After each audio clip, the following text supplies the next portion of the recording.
सहना भवतु सहनो भुनक्तु सह वीर्यं करवावहै तेजस्विनावधीतमस्तु मा विद्विषावहै। ॐ शान्तिः शान्तिः शान्तिः। शङ्करं शङ्कराचार्यं केशवं बादरायणं सूत्रभाष्यकृतौ वन्दे भगवन्तौ पुनः पुनः। ईश्वरो गुरुरात्मेति मूर्तिभेदविभागिने व्योमवद्व्याप्तदेहाय दक्षिणामूर्तये नमः। सदाशिवसमारम्भां शङ्कराचार्यमध्यमाम् अस्मदाचार्यपर्यन्तां वन्दे गुरुपरम्परां। श्रुतिस्मृतिपुराणानाम् आलयं करुणालयं नमामि भगवत्पादं शङ्करं लोकशङ्करं।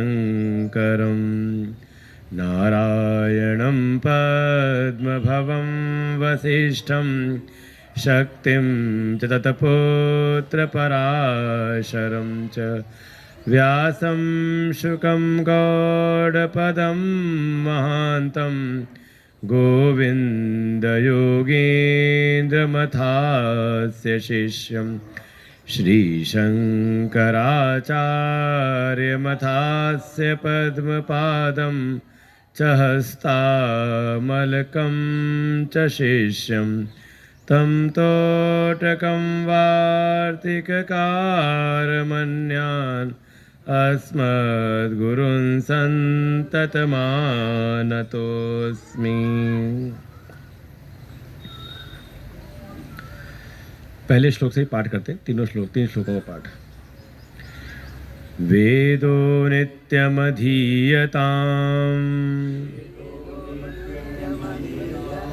तदुदितं कर्म सनुष्ठीयताम्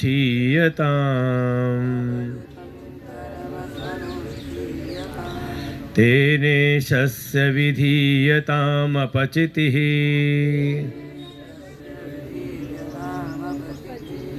काम्ये मते त्यज्यताम् पापौघपरिधूयताम्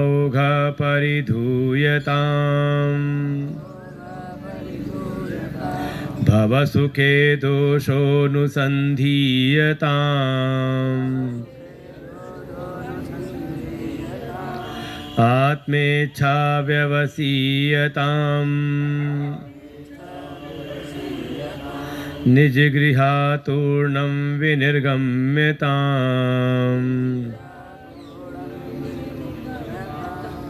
सङ्गसत्सु विधीयताम् भगवतो भक्तिर्दृढाधीयताम् शान्त्यादिपरिचीयताम् दृढतरं कर्माशु सन्त्यज्यताम्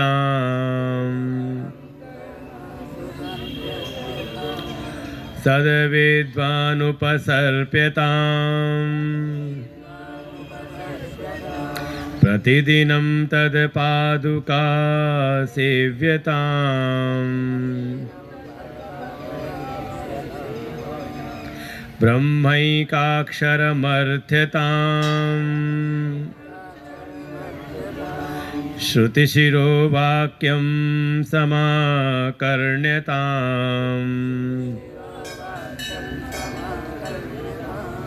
वाक्यार्थश्च विचार्यताम्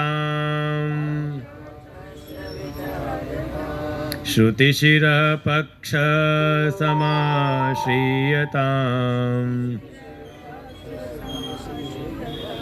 श्रुतिशिरः पक्षसमाश्रियताम्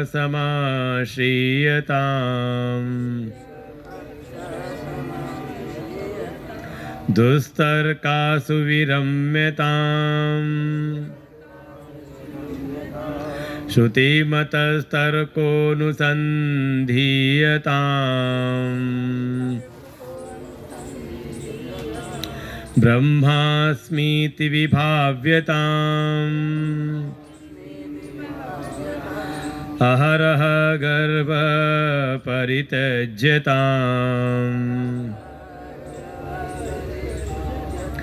देहेऽहं मतिरुज्यताम् बुधजनैवादपरित्यज्यताम् बुधजनैवादपरित्यज्यताम्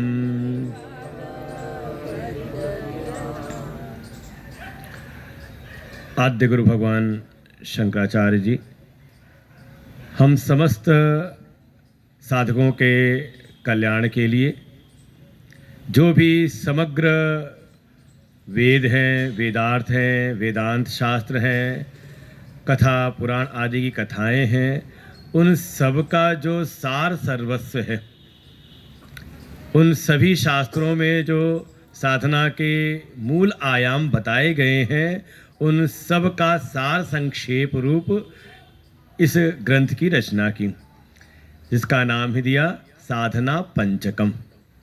5 श्लोकों में साधना के समस्त आयामों को उन्होंने संग्रहित किया। जैसा कि हमने प्रारंभ के 2 श्लोकों का चिंतन किया, प्रत्येक श्लोकों में 8 साधनाएं, लगभग हम 2 श्लोकों में 16 साधनाओं के आयामों को हमने श्रवण किया। और आप थोड़ा अगर विशेष इस पर दृष्टि डालेंगे तो आपको ये अनुभव होगा, अगर थोड़ा वेदांत शास्त्रों का आपने चिंतन मनन इत्यादि किया हो, तो अभी तक के जो साधन बताए गए वो सब बताए गए तैयारी के। जैसे अगर भोजन बनाना हो तो उसकी तैयारी में समय काफ़ी लगता है। कैसी तैयारी का, पहले रुपया कमाओ, रुपया कमाने के लिए कितनी तैयारी करनी वो सब आप जानते ही हो। फिर बाज़ार जाओ, फिर सामग्रियां एकत्र करो, फिर उनको थोड़ा ठीक ठाक करो, घर में लाके साफ़ सुथरा करके उसको देखो, छांटो बीनो, और उसके बाद जब आपने उसको पात्र में डाल करके गैस पर लगाया, चढ़ाया आपने उसको, तो आखिरी साधन है गैस जलाना। अच्छा, मान लो सब तैयारी करके बैठ जाए और गैस न जलाई जाए तो कहा वो भोजन पकेगा नहीं।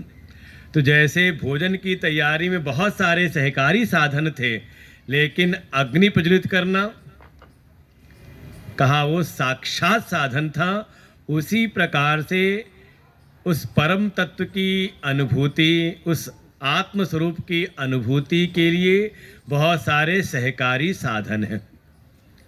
कई बार आप साधनों का जब क्रम सुनेंगे तो उसमें आएगा, एक होते हैं परंपरिया साधन, जो हमें परंपरा से प्राप्त होते हैं, जैसे धर्म, योग, उपासना, बहुत सारी चीज़ें हम क्या है कि हमने माता पिता को या समाज में हमने लोगों को देख करके, श्रेष्ठजनों को देख करके हमने उन साधनों का भी जीवन में चयन किया और उसका अनुष्ठान किया। फिर उन साधनों का अनुष्ठान करने के परिणाम स्वरूप कुछ फिर और साधन भीतर उत्पन्न होते हैं, उनको नाम देते हैं बहिरंग साधन, जिसमें मुख्य रूप से 4 साधन बताए गए, इसलिए नाम ही दिया उसका साधन चतुष्टय। ये शब्द अगर आप लोगों ने वेदांत सुना हो तो ये बार बार आता है, जिसमें है विवेक, वैराग्य, शम आदि षटक संपत्ति और मुमुक्षा। ये 4 साधन बताए जाते हैं। ये भी कैसे हैं, कहा ये है बहिरंग साधन। और फिर इसके उपरांत आता है अंतरंग साधन, कि आप विवेक, वैराग्य, शम, दम, उपरति, तितिक्षा, श्रद्धा, समाधान, इन 6 संपत्तियां और दृढ़ मुमुक्षा के साथ में, मुमुक्षा से युक्त होकर के आप जाओ सदगुरु की शरण में। सदविद्वान उपसर्पिताम, कल का प्रसंग आया था। और जा करके उनसे फिर हम तत्व का श्रवण करें, आत्म तत्व के विषय में आप श्रवण करें। आत्मावारे द्रष्टव्य हो, श्रोतव्य, मंतव्य, निधिध्यासितव्य, कि आत्म तत्व ही जानने योग्य है, वही परम ज्ञेय है। इसलिए उसको जानने के लिए आप श्रवण करिए, मनन करिए और उसका फिर निधिध्यासन करिए। इसको कहा गया, ये है अंतरंग साधन। और इन अंतरंग साधन के द्वारा भीतर जो ब्रह्माकार वृत्ति कि मैं ही ब्रह्म हूँ, अपने उस आत्म स्वरूप में अपने ब्रह्म स्वरूप में ही निरंतर हमारी वृत्तियों का प्रवाह हो, इसको कहा गया साक्षात साधन। और इसके द्वारा ही हमें स्वरूप में स्थिति, केवल अनुभूति नहीं, उसी में हमारी स्थिति प्राप्त हो जाती है। तो ये क्रमशः 4 साधन, परंपरा साधन, फिर उससे उत्पन्न हुए बहिरंग साधन, फिर उस पूंजी के साथ हमने प्राप्त किए अंतरंग साधन, और सबसे अंत में है साक्षात साधन। उस ब्रह्म बोध में ही हमारी समस्त वृत्तियां प्रवाहित हो जाएं। तो इसी क्रम को आचार्य इस साधना पंचकम नामक ग्रंथ में भी करते हैं। तो देखिए, परंपरा साधन के रूप में जो प्रारंभिक साधन है वो आप पहला श्लोक पूरा ध्यान दे दें। वेदो नित्यम धीयताम, कि नित्य ही अपने वेद शास्त्रों का हम अध्ययन करें। वेद या फिर जो वेदों के ही विस्तार रूप में, वेदों की ही व्याख्या के रूप में जो अन्यान्य शास्त्र हैं उनका हम अध्ययन करें। फिर उन वेद शास्त्रों से उत्पन्न जो कर्म है, अर्थात उनके द्वारा बताई गई विधि के अनुसार हम जीवन में कर्मानुष्ठान करें। धर्म का पालन, देखो क्या धर्म योग उपासना कहा था ना, तो जो जैसा वेद बताते हैं या जो कर्म वेदों ने बताए हैं हमारे जीवन के लिए, जो करणीय कर्म है, नित्य नैमित्तिक इत्यादि, उसको कहा गया, कहा वही है धर्म। तो वही कहा उसके अनुसार जो कर्म बताए गए उनका हम अनुष्ठान करें। फिर उपासना, उपासना क्या है कि जो भी करें वो भगवत अर्पण भाव से करें। तेने ईशस्य विधीयताम अपचिति, अपचिति अर्थात श्रद्धा से युक्त होकर के, श्रद्धा भाव के साथ अपने समस्त कर्मों को भगवान में अर्पण करें।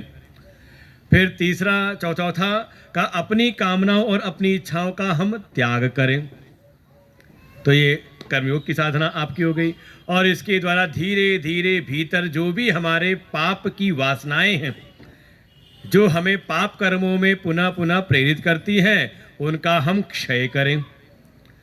और जब अंतःकरण शुद्ध हो तो उसके द्वारा ही, अशुद्ध अंतःकरण में ही इस संसार के निस्सारता का अनुभव होता है। तो भव सुखे दोषो अनुसंधीयताम, जो हम आकर्षित हो रहे हैं संसार के विषयों में, थोड़ा उसके दोषों का भी हम अनुसंधान करें। और ऐसा करते हुए अब अपने भीतर उस आत्म तत्व को, जब संसार की जगत की समस्त जो व्यवस्थाएं हैं सब वो निस्सार हैं, अनित्य हैं, तो नित्य तत्व क्या है, उस आत्म तत्व की, उस नित्य तत्व की हम इच्छा करें, उसको जानने का, भीतर जानने की जिज्ञासा हो। और इसके लिए थोड़ा जहाँ जहाँ आपकी ममता आसक्ति है, जहाँ भी आप अभी देखो पहुँचना है अपने आत्म स्वरूप में, तो अभी कहीं होंगे ना, कहाँ पर हो सकता है कोई देह में ही आत्म भाव बना करके बैठा हो, कोई सुशरीर में आत्म भाव बना करके बैठा हो, और इसी आधार पर हो सकता है कोई बाहर की व्यवस्थाओं में उसने आत्मभाव कर लिया हो। और यही कारण है कि बाहर की व्यवस्थाएं बढ़ती हैं तो हमें लगता है कि जैसे मेरा विकास हो रहा है, मैं बढ़ रहा हूँ, और बाहर की व्यवस्थाएं अगर घट जाएं तो लगता है कि बस हमारा सब जीवन व्यर्थ हो गया।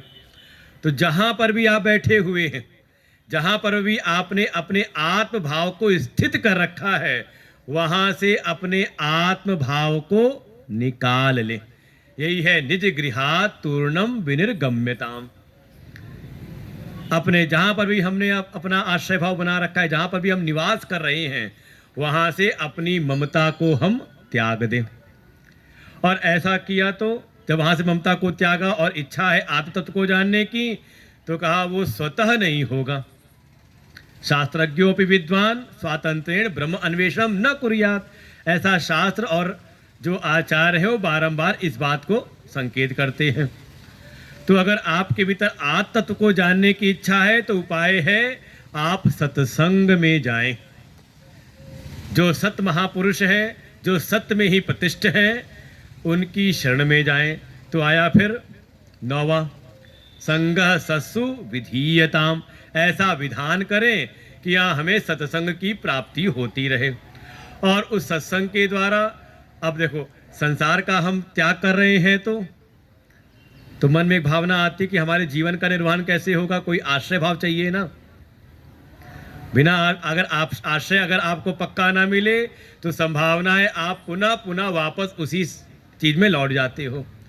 तो वो आश्रय भाव दृढ़ करने के लिए ही तो कहा आश्रय प्राप्त करें परमात्मा का। तो वही कहा 10वां सूत्र, भगवतो भक्ति दृढ़ा धीयताम। भगवान के चरणों में अपनी भक्ति को, अर्थात अपनी जो एक प्रीति है वो भी भगवान में, और दूसरा भगवान में ही अपना आश्रय भाव, कि हमारे जीवन के आश्रय आधार कौन है, कहा प्रभु है। और इस भाव को दृढ़ करते जाएं। अभी जो भक्ति है वो अभी उतनी दृढ़ नहीं है।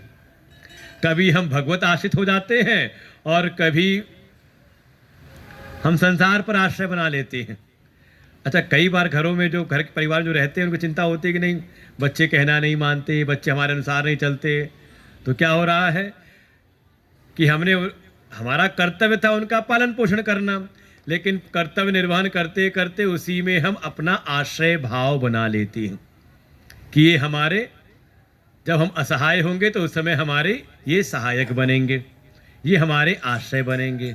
इसी बात को संकेत कर रहे हैं कि आप अपनी जो दृढ़ता है वो भगवान में करें। मैया, और भगवान यही बात कह भी देते हैं गीता जी में भी, भक्ति का जब प्रारंभ करेंगे तो यही बात कहेंगे, मैया सक्त मना पार्थ योगम युंजन मदाश्रय। मुझ में ही आसक्ति उत्पन्न करो और मुझ में ही आश्रय भाव। देखो, यही आसक्ति संसार में हो जाए तो उसको कहेंगे ममता, वो दुख देने वाली हो जाती है। और वैसी ही आसक्ति, अगर वही आसक्ति आपकी परमात्मा में हो जाए तो कहा उसी का नाम भक्ति है, परम प्रीति।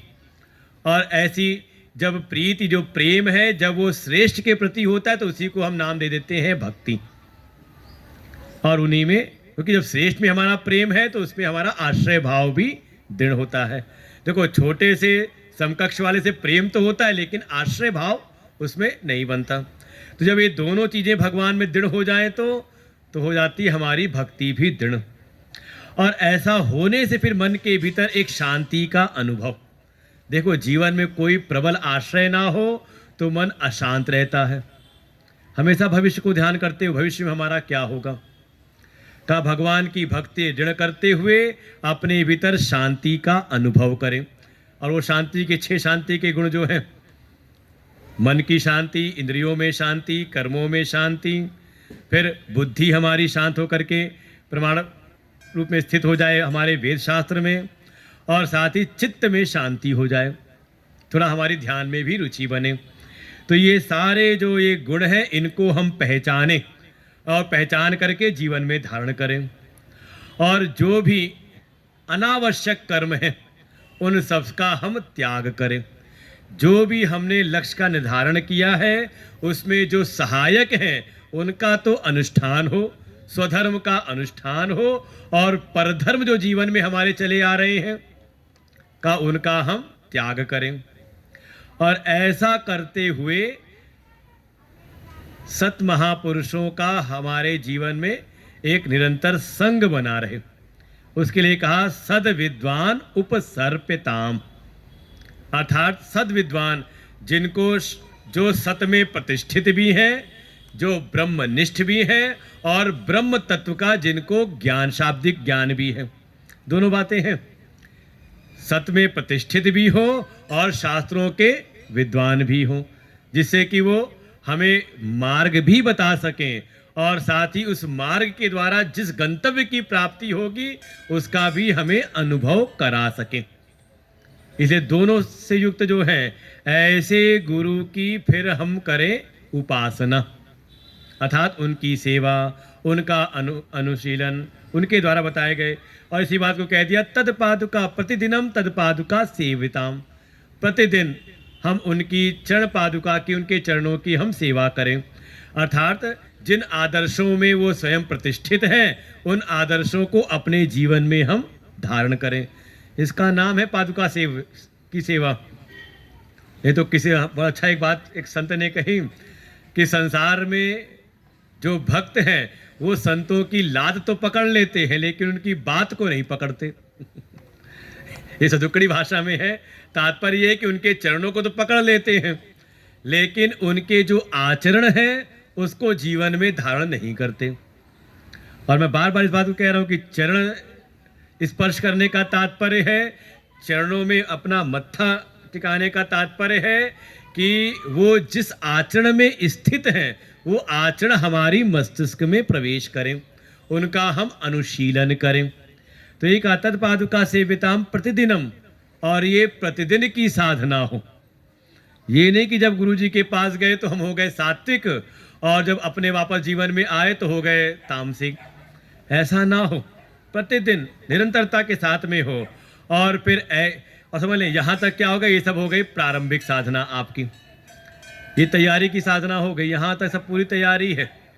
और ये तैयारी ही आपको सद्गुरु चरणों में आपको समर्पित कराती है। और फिर जब समर्पित हो गए तब शुरू होती है अंतरंग साधना, और वो है तत्व का श्रवण, उसका युक्ति युक्त मनन, और जो भी आपने मनन करके जो सार सर्वस्व जाना है, अपने स्वरूप को जाना है, उसी का नित्य निरंतर निधिध्यासन। तो यहाँ से जो प्रारंभ हो रही है लगभग 15वें और 16वें सूत्र से, ब्रह्मैकाक्षरम अर्थताम श्रुति शिरो वाक्यम समाकर्ण्यताम, कि हम पहले तो श्रुति के जो शिरो वाक्य हैं अर्थात शीर्षस्थ जो उनके बिल्कुल सार सर्वस्व है श्रुति वाक्य, कौन से?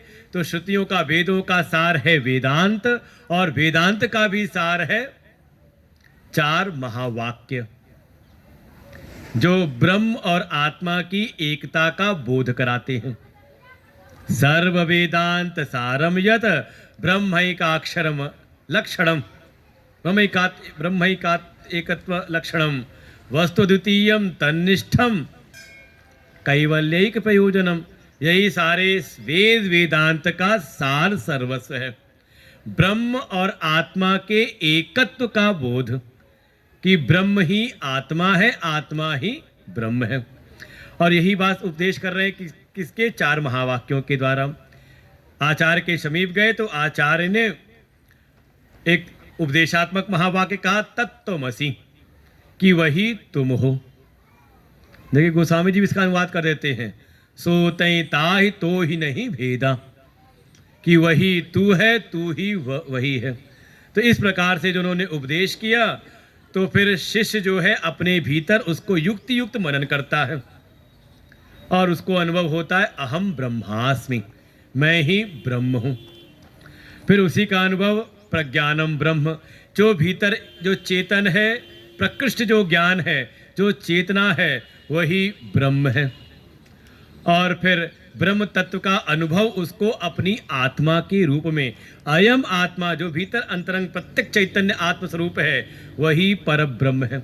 तो ये 4 महावाक्यों का सद्गुरु से उपदेश प्राप्त करके युक्ति युक्त उसका विचार करता है। तो लेकिन उसके लिए क्या करना पड़ेगा? पहले उसको हम श्रवण करें, सम्यक प्रकार से उसको हम सुने, सम आकर्ण्यताम, उसको हम अपने कानों से सुने तो पहले, और करते हुए फिर साधना क्या करें? का ब्रह्मैकाक्षरम अर्थताम, जो सारे वेदों का जो सार है वो है एक अक्षर ओम में। ओम ही साक्षात उस परम तत्व का वाचक है, उसका कोई रूप नहीं है। सीधे ओम कहते ही उस परम तत्व को ही निर्देश हो जाता है।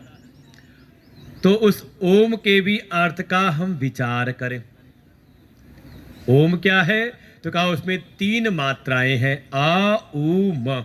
और कभी सही प्रकार से उसका अगर अनुष्ठान कर उच्चारण करें तो आप अनुभव करेंगे जो ध्वनि है वो अ उठता है नाभि से, ऊ की ध्वनि आती है कंठ में, और जो म है वो होता है होठों से, होठ जब बंद होते हैं ओम। और उसके बाद ये तीनों विश्राम हो देते हैं एक शांत अवस्था में, तो उसको कहा चौथा अमात्र। 3 तो मात्राएं हैं अ उ म, और चौथा है अमात्र। तो ये चारों जो हैं ये विशेष अवस्थाओं को ये संबोधित करती हैं। अ के द्वारा अ में सारी ये जागृत अवस्था के जो व्यवहार है, अनुभव है, वो सबके सब समाहित हो जाते हैं। ऊ में कहा स्वप्न अवस्था समाहित हो जाती है, और म के द्वारा कहा जो निर्विषय अवस्था है, अब विषयों के अभाव की अवस्था, गहन सुषुप्ति की अवस्था, उसको ये संकेत करता है। तो जो तीनों अवस्थाओं को जो अनुभव कर रहा है, जिसने जागृत को भी जाना, स्वप्न को भी जाना और सुषुप्ति को भी जाना, तो कैसे जानेगा? उनसे तटस्थ रहते हुए। कौन है? कहा उसका अनुभव होता है चतुर्थ अवस्था, तुरीय अवस्था में।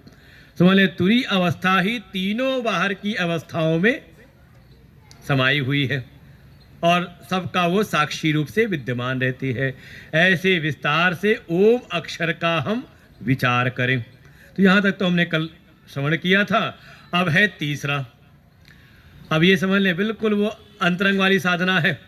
अभी तक के जो हमारे थे 14 सूत्र, पहले श्लोक के 8 सूत्र और दूसरे श्लोक के 6 सूत्र 14, ये सब थे प्रारंभिक साधना अर्थात तैयारी की साधना, जो हमें तैयार करते हैं सदगुरु चरणों में समर्पित कराने के लिए। और फिर 15 और 16 जो था सूत्र, अर्थात जो दूसरे श्लोक का जो अंतिम पंक्ति थी, उसमें 2 सूत्र हैं। अब ये साधना प्रारंभ हो गई हमारी अंतरंग की, श्रवण मनन और निधिध्यासन, और उसी का विस्तार है तीसरे श्लोक में। एक बार फिर से पुनः पाठ करते हैं। वाक्यार्थश्च विचार्यताम् श्रुतिशिरपक्ष समाश्रीयताम्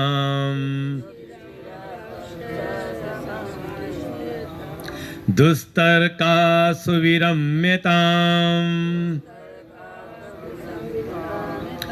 दुस्तर्का सुविरम्यताम्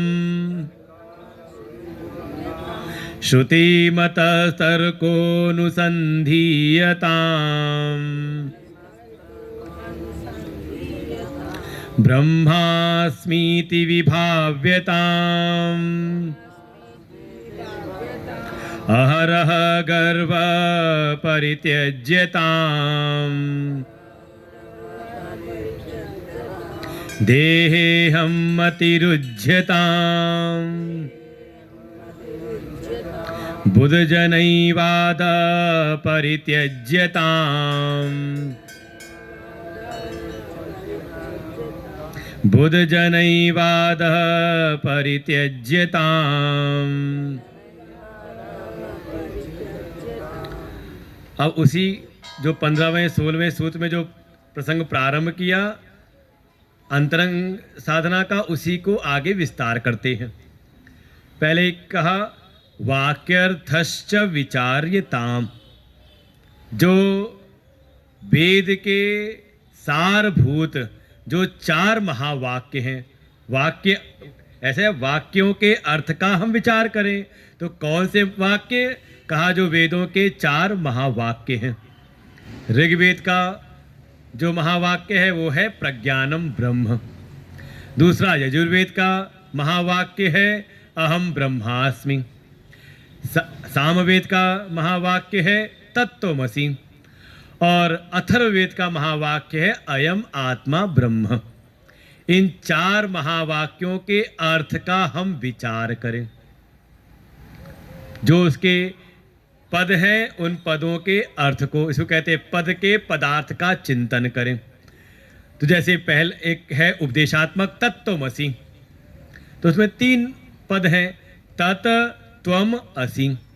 ऐसे ही अहम ब्रह्मास्मि, इसमें भी 3 पद हैं, अहम ब्रह्म अस्मि। तो इसके एक एक पद का हमें विचार करना है। और जब हम आचार्य के शरण में रह करके उपनिषदों के आधार पर जब विचार करते हैं तो वहाँ ये भाव आएगा कि जो भी महावाक्य है उसका एक तो है वाच्यार्थ और दूसरा होता है लक्ष्यार्थ। एक तो उसका शाब्दिक अर्थ और एक उसका मुख्य भाव अर्थ। ये कई बार अब क्या पढ़ाई लिखाई में भी करते हैं, कोई गद्य का कोई अंश आया या कोई पद्य का अंश आया तो आता है कि इसका भावार्थ करिए। तो नियम ये होता था, पहले जो भी पद्य आया हुआ है उसके हम शाब्दिक अर्थों को लिखें और वो 2-3 पंक्ति में हो जाता था। और जो लिखते थे हेडिंग डालते थे भावार्थ, तो भावार्थ में हो सकता है आपकी साहित्य की कल्पनाएं हैं, आप शायद 2 पन्ने भी कम पड़ जाएं। आपको विस्तार करते थे कि शब्द का अर्थ तो ये है लेकिन कवि के कहने का भाव कुछ और है। उसके सांकेतिक जो भाषा है उसका जब विस्तार करते हैं तो काफ़ी ज़्यादा वो विस्तार होता है। तो ऐसे ही जैसे एक महावाक्य तत्त्वमसि, कोई योग्य शिष्य गुरु की शरण में गया तो शिष्य की पात्रता को देख करके आचार्य ने उसको ये उपदेश किया, तत्त्वमसि, तत् वही, त्वम तुम, असि हो, वही तुम हो।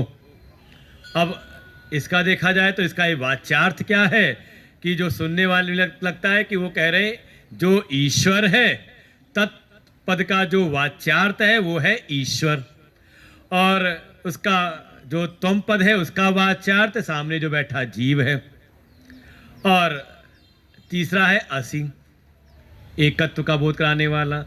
तो इसका वाच्यार्थ क्या हुआ कि जो सामने बैठा हुआ है उसको कह रहे हैं जो ये देह आदि उपाधियों से युक्त जो जीव है वही ईश्वर है, ऐसा सुनने में लगता है। लेकिन इसका लक्ष्यार्थ कुछ और है। लक्ष्यार्थ क्या है जब उसका हम चिंतन करेंगे तो आचार्य का कहने का तात्पर्य है, जब कह रहा है कि वही तू है, तो तू कहने का तात्पर्य ये शरीर से युक्त नहीं, शरीर को नहीं, जो भीतर उपाधियों से युक्त जीव है, कर्तृत्व भोक्तृत्व उपाधियों से युक्त जो जीव है वो नहीं, बल्कि इन उपाधियों को किनारे करके ये जो जीव है ये अपनी देह की उपाधि को किनारे करे, ये जो जीव है अपने कर्तृत्व भोक्तृत्व की उपाधि को किनारे करे, अपने जो भी तीनों जो शरीर हैं, स्थूल सूक्ष्म कारण, इन तीनों शरीरों की उपाधि को, पंच कोशों का विचार करा के पंच कोशों की उपाधि को, तीनों जो अवस्थाएं हैं तीनों अवस्थाओं की उपाधि को जब वो किनारे करता है तो जो शेष रहता है कौन का भीतर जो चेतन है उसी को नाम दिया आत्मा। वो हो गया इस त्वम पद का लक्ष्यार्थ। और ऐसे ही और देखें इन उपाधियों के कारण उसमें आती है अल्पता, एक सीमितता आ जाती है। तो जीव जो ये है जो सामने साधक है वो अपनी समस्त अल्पज्ञता की, अल्पशक्तिमत्ता की उपाधि को किनारे करे तो जो शेष है चेतन आत्मतत्व वो हो गया तम पद का लक्ष्यार्थ। और ऐसे ईश्वर की जो भी सर्वशक्तिमत्ता है उसकी भी जो उपाधि है, सर्वज्ञता की उपाधि है, उन सबको आप किनारे करो। ईश्वर पे जो भी माया की उपाधि से हुआ है, देखो ईश्वर कौन है का वो है सगुण और निराकार। ब्रह्म की बात नहीं कर रहे अभी, ईश्वर में इसमें जो माया के गुणों की उपाधि है उसमें सर्वज्ञता, सर्वशक्तिमत्ता, सर्वव्यापकता इत्यादि जो सब उपाधियां, इन सबको किनारे करें तो क्या शेष बचेगा। यहां तक कि अगर आपने ईश्वर में कोई रूप की कल्पना कर रखी है, कोई आकार की कल्पना की, उसको भी उपाधि समझ के इसको किनारे कर दें तो क्या शेष बचेगा का वो निर्गुण निराकार तत्व, चेतन, सारे जगत का अधिष्ठान, वो ब्रह्म, उसी को नाम दिया ब्रह्म। तो ये हो गया तद पद का लक्ष्यार्थ।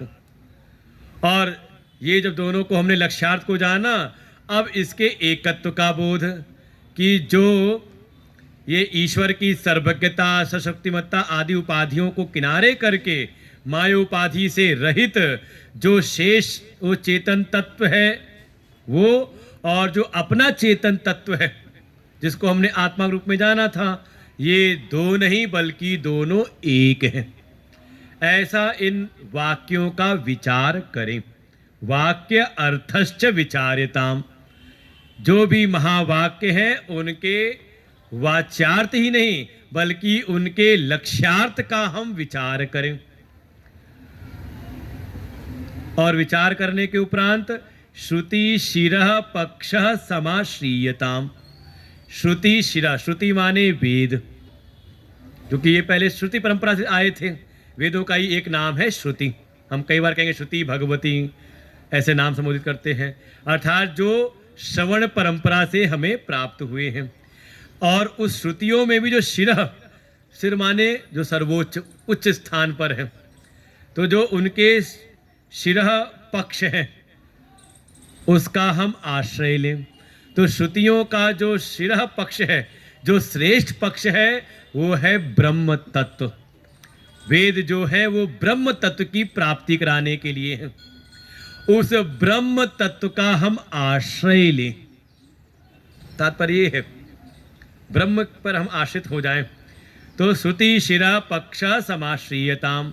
वेदों का जो सर्वोच्च, जो प्रतिपाद्य जो तत्व है उसका हम आश्रय लें, उस पर हम आश्रित, अर्थात ये निरंतर भाव रहे कि मैं ब्रह्म ही हूं। और ऐसा करते हुए तो हो सकता है कोई ना कोई आकर के आपको कोई ना कोई बात समझा दे कि वो मैं ब्रह्म कैसे हो सकता हूं, ब्रह्म तो नित्य है, अविनाशी है, और मैं तो अनित्य हूं। क्योंकि कहीं ना कहीं देह को आधार बना करके ऐसे सब क्या कहते हैं, भाव कहते हैं कि आत्मा एक नहीं हो सकती, सबकी आत्मा अलग अलग है। और श्रुति वाक्य क्या कह रहे हैं कि आत्मा ही ब्रह्म है। तो कई बार ऐसे जो कुतर्क हैं का उनका हम त्याग करें। इसलिए सावधानी पूर्वक उसका विचार करते समय जितने भी संदेह हैं, संशय हैं, वो सब कैसे हैं, दुस्तर्क के रूप में, दुतर्क के रूप में हैं। उनसे हम विरम्यताम, उनको हम थोड़ा विराम करें, उनसे हम दूरी बना लें, कुतर्कों से हम दूर रहें।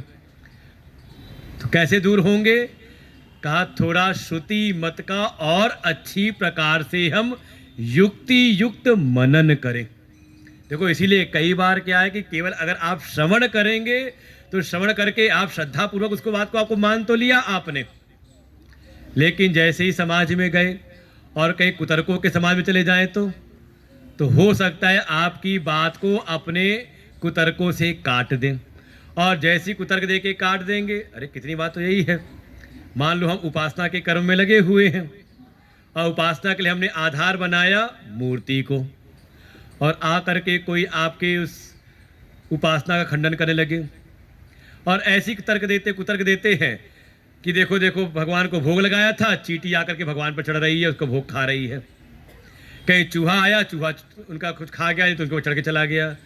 तो कई बार लोग ऐसे कुतर्क देते हैं कि जो भगवान तुम्हारे, जो तुम्हारे इष्ट अपनी रक्षा नहीं कर पाए, तुम्हारी रक्षा कैसे करेंगे। ये सब क्या है, सब कुतर्क है। कई बार ऐसा कर देते हैं ले जाके आदिवासी इलाकों में, भाई जो आदिवासी जो उनके हैं इत्यादि, उनके जो पारंपरिक जो इनके इष्ट देवता या उनकी जो पारंपरिक जो विग्रह हैं, हो सकता है वो अष्टधातु के हों, हो सकता है पत्थर के हों, चली आ रही परंपरा। और कोई लेके चला जाए नदी में और अपने बना के ले जाए वो प्लास्टिक के, लकड़ी के, और पानी में डाले और ऐसी बात कहे जिसके भगवान तैर जाएंगे तो मान लो वो श्रेष्ठ। ये सब कुचक्र होता है समाज में। कई बार कुतर्क दे करके ऐसी बातों को लेकर के भ्रमित करते हैं। तो इन कुतर्कों से बचने के लिए आवश्यकता है कि हम अपने शास्त्र मत का युक्ति युक्त विचार करें।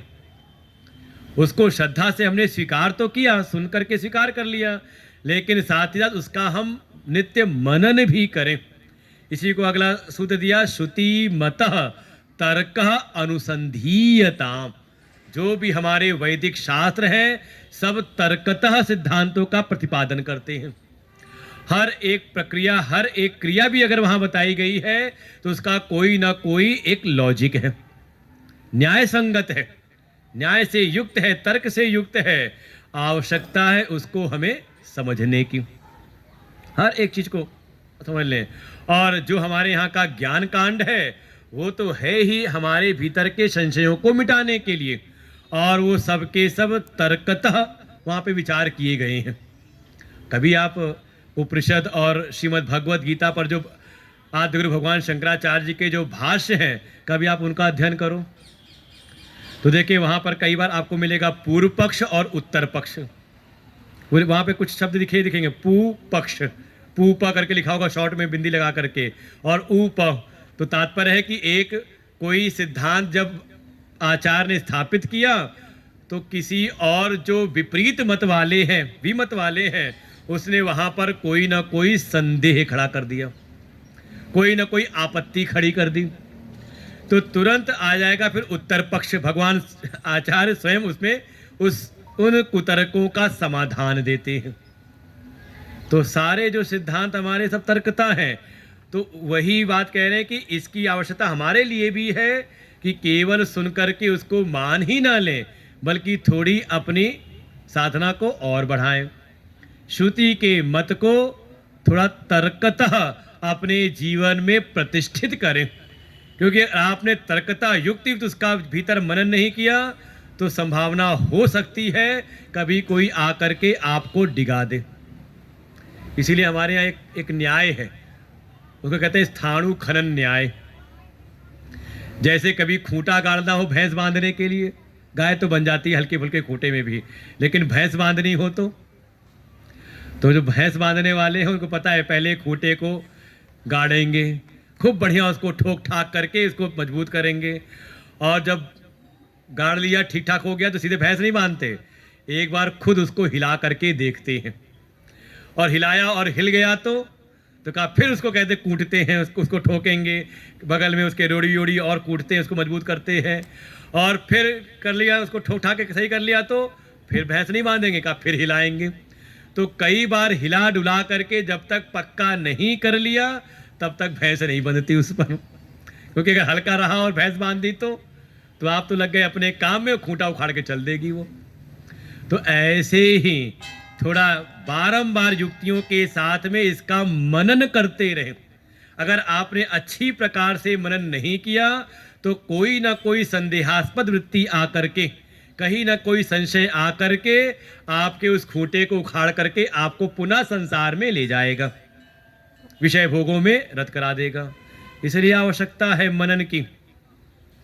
तो पहले करें हम श्रद्धा से युक्त के श्रवण, फिर जो कुछ श्रवण किया उसका युक्ति युक्त हम करें मनन, और मनन के उपरांत जो आपने अनुभव किया कि हाँ अहम ब्रह्मास्मि, अहम ये देह नहीं, देह से युक्त ये तत्व नहीं, जीव नहीं, बल्कि इन समस्त उपाधियों से विनिर्मुक्त जो अपना चेतन तत्व है, जो तीनों शरीरों से अतीत है, पंच कोशों से भीतर है, परे है, उससे अंतरतम है, तीनों अवस्थाओं का जो साक्षी अहम है वही ब्रह्म है, वो जो भीतर चेतन है वही ब्रह्म है। तो ऐसा फिर करे वो निधिध्यासन निरंतर, ब्रह्म अस्मि इति विभाव्यताम।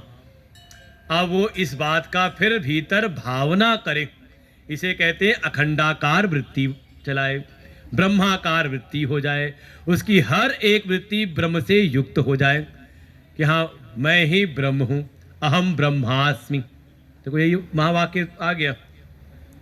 महावाक्यों का विचार किया, विचार करते करते उनको समस्त कुतर्कों से अथार्थ संदेहों से रहित होकर के श्रुति मत का युक्ति युक्त मनन करते हुए ये भीतर अनुभूति करें, अहम ब्रह्मास्मि, मैं ब्रह्म हूँ, ब्रह्म अस्मि, मैं ब्रह्म हूँ, ब्रह्म हूँ, ऐसा विभाव्यताम, ऐसी भावना करें। और करते हुए अह अह अह कहते हैं दिन, अर्थात दिनों दिन, अर्थात प्रतिदिन, हर क्षण गर्व परित्यज्यताम, किसी बाह्य पदार्थ का गर्व ना करें। देखो, जो अपना शुद्ध अहम है वो वास्तव में वही आत्म स्वरूप है, वही ब्रह्म स्वरूप है। तो अहम, मैं की अनुभूति तो आपको होगी, लेकिन जैसे ही मैं को आप जोड़ देते हो सूक्ष्म शरीर से, मन बुद्धि से, तो समझ लें आपके भीतर गर्व उत्पन्न होगा, अभिमान, कि हाँ मैं बहुत सुखी हूँ, या फिर मैं बहुत ज्ञानी हूँ, मैं बहुत श्रेष्ठ हूँ, ऐसा गर्व आपको होगा। गर्व जब भी होगा वो आपको अपने मैं से अतिरिक्त, अपनी सत्ता के अतिरिक्त जो भी पदार्थ है, जब उनसे आप संबंध जोड़ोगे तभी होगा। तो क्या है, अहम ब्रह्मास्मि का अनुभव तो है, लेकिन वो अहम शुद्ध अहम है, किसी से जुड़ा हुआ अहम नहीं है, ना कि हमारे सूक्ष्म मन बुद्धि से और ना ही देह से, फिर बाहर की तो क्या बात कही जाए। इसी बात को गोस्वामी जी कह देते हैं कि ज्ञान की स्थिति कैसी है, तो कहा ज्ञान मान जहां एकौ नाही, वहां ज्ञान का मान भी नहीं हो, मैं ज्ञानी हूं ऐसी स्थिति भी नहीं है। ब्रह्म ज्ञानी नहीं बल्कि कहेंगे ब्रह्मनिष्ठ, अर्थात ब्रह्म में ही वो स्थित हो गया है, ऐसी स्थिति। और ये तभी है जब किसी प्रकार का कोई भीतर मान गर्व न रह जाए। स्वाभिमान की बात भी नहीं है, वो केवल साधन काल में, प्रारंभिक साधना में आप कर लो स्वाभिमान कि चलो गलत चीज का हम अभिमान नहीं करें, शेष का मान कर रहे हैं, भगवान की सेवा का मान करें तो चल जाएगा वहां पर। लेकिन ये है, समझ लें अंतरंग साधना है ये, और अब आप पहुंच गए साक्षात साधन में, ब्रह्माकार वृत्ति में, तो वहां किसी प्रकार का कोई गर्व ना रहे। परित्यज्यता, बिल्कुल हर प्रकार के गर्व का त्याग। ज्ञान मान जहां एकौ नाही, देखें ब्रह्म समान जग माही, केवल और केवल ब्रह्म तत्व का ही बोध इसमें स्मरण बना रहे, केवल ब्रह्म और कुछ है ही नहीं। बाकी जो कुछ भी है तो क्या है, का सब स्वप्नवत है। उमा कहूँ मैं अनुभव अपना, सत हरि भजन जगत सब सपना। जो भजन भी था वो भी स्वप्न जग का ही खेल है सब। जब तक हमें उस ब्रह्म तत्व का बोध नहीं हुआ था, जब तक उसमें निष्ठा नहीं थी, स्थिति नहीं हुई थी, तब तक वो सब सारे क्रियाकलाप थे। बाकी वो भी है स्वप्न जगत के अंतर्गत ही, स्वप्न रूप में ही है, मिथ्या ही है, जब तक वहाँ नहीं पहुँचे थे। तो ऐसी स्थिति में हम आरूढ़ हो जाएं, बिल्कुल स्थित हो जाएं, और भूल करके भी इसी बात को और स्पष्ट किया, देहे देहे अहम मति रुज्यताम। देहे अर्थात देह में, अहम मति देह में मैं भाव, आत्म भाव, ऐसा जो मति है इसको रुज्यताम, अर्थात इसको तो अच्छी प्रकार से छोड़ दें, ना करें, निषेध कर दिया। जब आप अपने उस आत्म स्वरूप का आपने अनुभव कर दिया कि आत्मा ही ब्रह्म है, मैं ब्रह्म हूं, तो फिर अब देह में आत्मभाव ना करें, ये समझ ले। और जैसी देह में अहम भाव आपने कर लिया तो आप समझ ले अब आपका जन्म मरण चक्र चालू हो जाएगा, भूल के भी ना हो।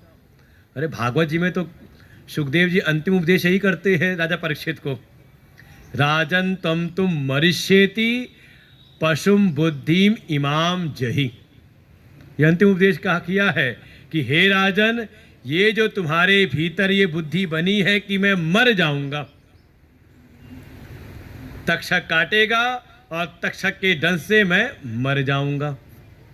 हे राजन, ऐसी स्थूल बुद्धि तो पशुओं में होती है, जिनके भीतर विवेक की जागृति नहीं होती, जो दैहिक स्तर से ऊपर उठ के विचार नहीं कर सकते, जिनका पूरा जीवन देह स्तर पर ही रहता है।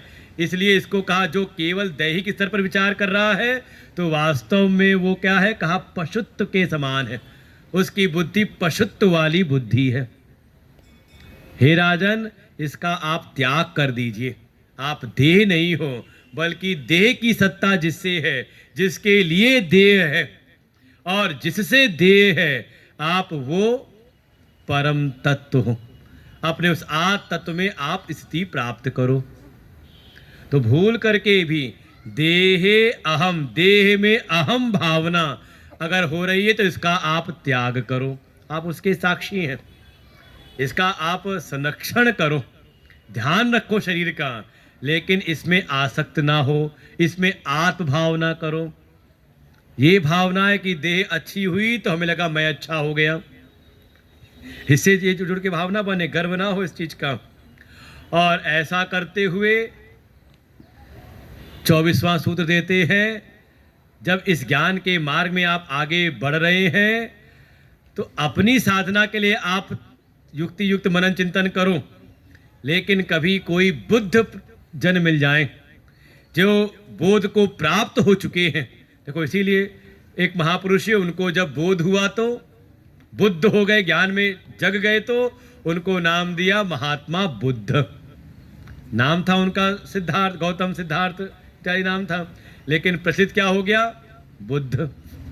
ऐसे अगर समाज में कोई बुद्ध जन आपको मिल जाए, उस परम तत्व में जो जगे हुए स्थित जो अनुभव प्राप्त जो कोई संत मिल जाए, तो ऐसे महापुरुषों के पास जाके जिज्ञासा तो करें, अपने संशय संदेहों का समाधान तो प्राप्त करें, लेकिन अनावश्यक उनके साथ विवाद ना करें। बुद्ध जनई वादः परित्यज्यताम, बुद्ध जनों के सामने जाकर के किसी प्रकार का वाद ना करें। प्रसंग किसी को याद हो? एक प्रसंग आता है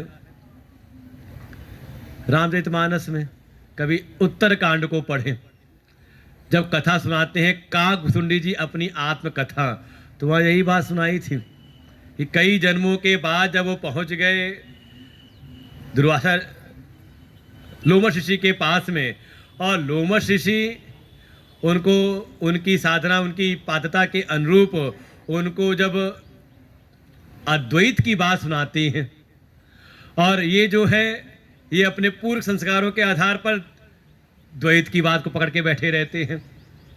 वो चाहते हैं कि वो भगवान के सगुण की बात बताएं और वो निर्गुण का बोध कराना चाह रहे हैं। और जब करते करते क्या किया, जब वो बार बार अपने मत को करने लगे, इनको अच्छा लगे नहीं, तो उल्टा उन्होंने कटाक्ष कर दिया गुरुजी के ऊपर, कि जब गुरुजी बार बार समझाते समझाते जब ये नहीं समझ रहे थे, थोड़ा उनको गुस्सा आ गया, तो उन्होंने व्यंग कटाक्ष क्या किया, गुरुजी आपको क्रोध आ रहा है, क्रोध भी कब होता है? कहा जब द्वैत हो तब। भाई जब द्वैत को आप स्वीकार करोगे, किसी और को आपने, किसी और की सत्ता को स्वीकार किया और उसके फिर अनुकूलता प्रतिकूलता को आपने देखा, तभी तो क्रोध आया ना कि हमसे प्रतिकूल हो रहा है, समझ नहीं रहा है ये। तो प्रभु गुरुदेव है तो वास्तव में द्वैत ही। और जब इतनी बात कही तो लोमश ऋषि ने कहा जाकर के तुझे अपना पक्ष बहुत ज़्यादा, इसे कहते हैं कई बार हम जाते हैं तो अपना पक्ष बना करके जाते, इससे बचना चाहिए। हम पक्षपाती ना बने, बल्कि हम सत्य के अन्वेषक बन करके जाएं। अगर हमारे भीतर कुछ पुराने संस्कार भी हैं, कुछ हमने जान रखा है, तो इसका अहम लेकर के ना जाएं। जो बुद्ध जन है वो जो हमें संकेत कर रहे हैं, थोड़ा उसको हम श्रद्धा से स्वीकार करें और फिर एकांत बैठ के उसका हम विचार करें कि वास्तव में ऐसा उन्होंने क्यों कहा। जा करके उनसे वाद ना करें, हाँ, कि जिससे कि कहीं ना कहीं विवाद उत्पन्न हो जाए। तो ये एक सद्गुण बताया। तो ये है, समझ लें, ये शीर्षस्थ साधना बता दी। परंपरिया साधन है जिसमें आपको धर्म को जाने, कैसे जानेंगे? का वेदों के अध्ययन के द्वारा, वेदों के द्वारा जो बताए गए कर्म है उनका पालन, तो धर्म हो गया। फिर थोड़ा नियम संयम की बात, तो योग की साधना, और साथ ही अपने कर्मों का समर्पण भाव, उपासना। तो ये धर्म योग उपासना जो कुछ है, ये सब किस में आ गया? का ये परंपरिया साधन में। ऐसा करते हुए भीतर जो हमारा विवेक वैराग्य जग गया, समाधि षट संपत्तियां आ गई, और भीतर ज्ञान की पिपासा, आत्म इच्छा मुमुक्षा जागृत हुई, का ये हो गया बहिरंग साधन। फिर इन साधनों के साथ में सद विद्वान उपसर्पिताम तत् प्रतिदिनम तत्पादुका सेव्यताम, महापुरुषों के सानिध्य में पहुंच जाना, उनकी शरणागति। तो ये सब हमको लेके चला गया वहां पर। और फिर जब हम सदगुरु शरण में पहुंच गए तब प्रारंभ होती है अंतरंग साधना। जो महावाक्य जनित जो ज्ञान है उसका पहले श्रवण, फिर श्रुति मत के अनुरूप ही थोड़ा युक्ति युक्त मनन, और मनन करते हुए कहा निधिध्यासन, ब्रह्म की भावना, अहम ब्रह्म, मैं पर ब्रह्म हूँ, मैं आत्म तत्व हूँ, मैं देह नहीं हूँ।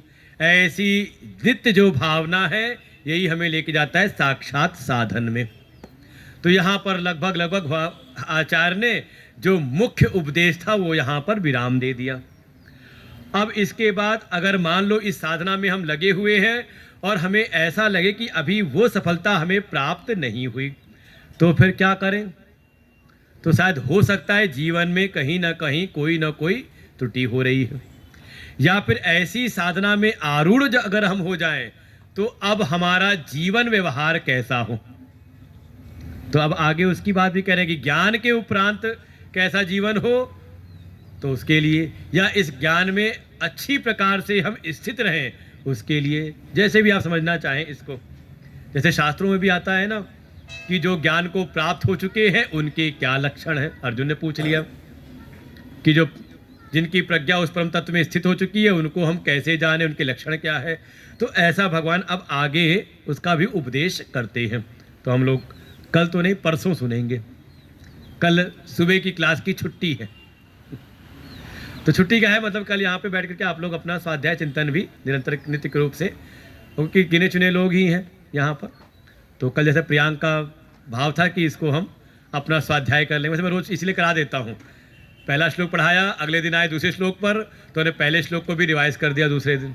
आज तीसरे दिन, आज हमारा विषय था तीसरा वाला, तो हमने पहला दूसरा तीसरा उसको बार बार वो रिवाइज कराते चले गए। क्योंकि भावना ये है कि ये अगर 40 सूत्र हमारे मन मस्तिष्क में अगर कहीं भी बैठ जाए, 40 में से कम 4 भी बैठ जाएंगे तो समझ लो आप कहीं ना कहीं ट्रैक पर चलते रहोगे। आगे पीछे की चीज़ें अपने आप, वो कहते हैं एक सूत्र हो तो आगे पीछे के 2-4 सूत्र तो हमारे साथ में कवर हो जाते हैं। तो ये भावना साथ में, तो हम लोग फिर इसको परसों फिर इसको हम कंटिन्यू करेंगे। 2 श्लोक रह गए और 2 दिन रह गए हैं, 12 और 13 तारीख को। अच्छा ग्रंथ है, आपको सुन के अच्छा लग रहा होगा। ये समझ लें पूरा, ये एक प्रकार से जैसे कहते हैं ना कि कोई मंत्र है और उसका सार एक बीज होता है। एक बड़ा वृक्ष है, उसका जो आधार है कहाँ एक बीज होता है। तो ये सारे जितने भी आपके वेद, उपनिषद, गीता, रामायण और पुराण, ये समझ लो उसका बीज रूप है। ये कैप्सूल पकड़ लो तो आप कथाओं को जब सुनेंगे तो आपको समझ में आएगा, देखो इस कथा के द्वारा ये साधन बताया गया है, इस कथा का सार ये साधन है। आप खुद खोल लोगे तो ये कुंजी है, ये चाबी। इसीलिए इसको हमने अपनी प्रार्थना की पुस्तक में हमने इसको प्रिंट करा रखा है कि ये साधन को जानना बहुत हमारे लिए लाभकारी होता है। तो आज यहीं पर हम लोग विश्राम लेते हैं। ओम पूर्णमदः पूर्णमिदं पूर्णात् पूर्णमुदच्यते पूर्णस्य पूर्णमादाय पूर्णमेवावशिष्यते। ओम शांति शांति शांति।